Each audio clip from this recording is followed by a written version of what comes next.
Assalamualaikum warahmatullahi wabarakatuh. Apa kabar anak-anakku hari ini? Semoga kalian sehat semua ya. Pada kali ini Bunda akan bercerita yaitu tentang kisah Nabi Sulaiman.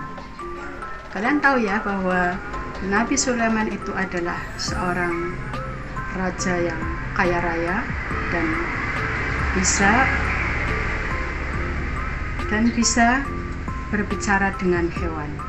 Pada suatu ketika, Nabi Sulaiman beserta pengawalnya sedang melakukan perjalanan, yaitu akan menuju kepada rakyatnya yang ingin bertemu dengan Nabi Sulaiman. Di tengah-tengah perjalanan, Nabi Sulaiman langsung berhenti karena ada segerombolan semut yang menghadang, dan semut itu berkata kepada sekelompoknya, "Hai teman-teman, itu ada raja kita, ada Raja Sulaiman, ada Nabi Sulaiman, Masya Allah. Beliau sedang melakukan perjalanan ke sini. Ayo teman-teman, kita masuk ke dalam liang supaya kita aman, kita tidak terinjak oleh beliau dan para pengawalnya."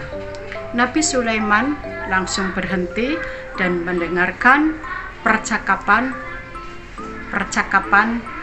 si semut itu dengan teman-temannya. Kemudian Nabi Sulaiman berhenti dan berbicara kepada semut itu, "Wahai semut, janganlah kamu takut kepada kami, karena kami tidak akan menginjak kamu. Silahkan kamu masuk ke dalam liang lahat dengan sabar ya, karena kami tidak akan menyakiti kalian." Kemudian si semut itu berkata kepada Nabi Sulaiman, "Masya Allah, engkau begitu baik sekali. Silahkan kamu masuk ke dalam liang lahat." Kemudian Raja Sulaiman itu melakukan perjalanan lagi, sampai di tengah perjalanan Nabi Sulaiman itu berhenti karena melihat perbekalan minumnya itu sudah habis.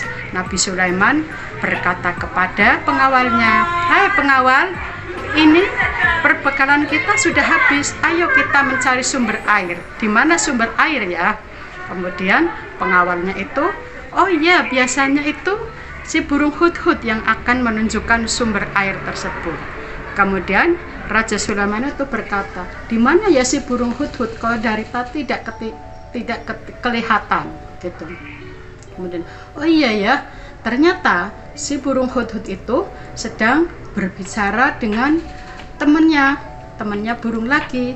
Nah, si burung hudhud itu berkata kepada temannya, "Hei, kamu kenapa ada di sini? Kamu dari mana asalnya?" Kemudian si burung itu tadi, saya berasal dari negeri Sabah, dari sana. Di sana juga ada sebuah kerajaan yang dipimpin oleh seorang ratu yang kaya raya, namanya Ratu Bilqis." Begitu. Kemudian si burung hudhud juga menerangkan, "Oh ini juga raja saya namanya Raja Sulaiman, raja yang selalu taat kepada Allah.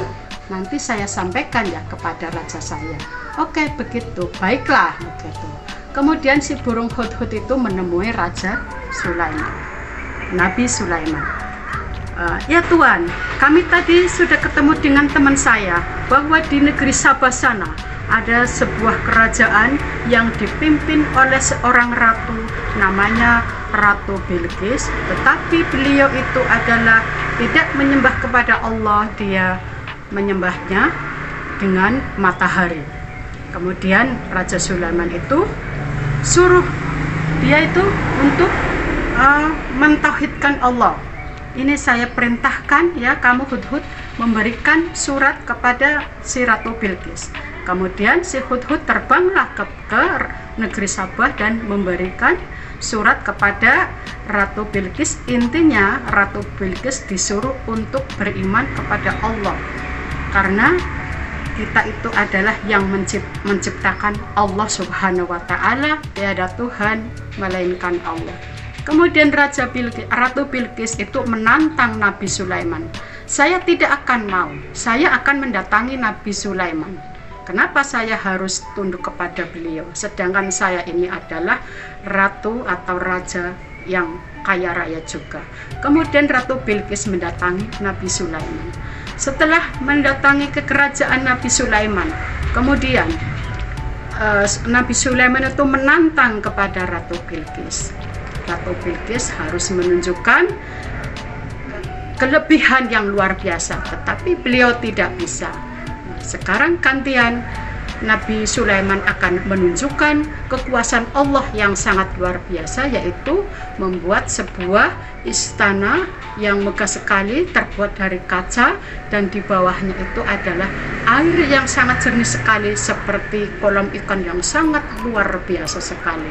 Kemudian ditunjukkanlah kepada Ratu Bilqis, dan Ratu Bilqis, luar biasa sekali, kamu kok bisa hanya sekejap bisa membangun sebuah istana yang sangat megah. Itu bukan saya yang membangun, tetapi kalau Allah sudah berkuasa atau berkehendak, maka sekali jadi maka jadilah. Inilah Allah, Tuhan saya. Kemudian Ratu Bilqis tunduklah kepada Nabi Sulaiman karena mengagumi betapa kekuasaan Allah itu adalah kekuasaan yang paling hebat dan luar biasa.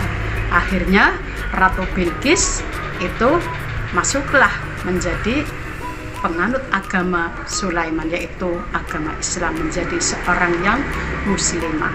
Itulah tadi anak-anakku sebuah cerita dari Nabi Sulaiman yang kaya raya, yang tidak sombong, tetapi dia taat kepada Allah. Sebuah keteladanan yang baik untuk anak-anakku semuanya. Assalamualaikum warahmatullahi wabarakatuh.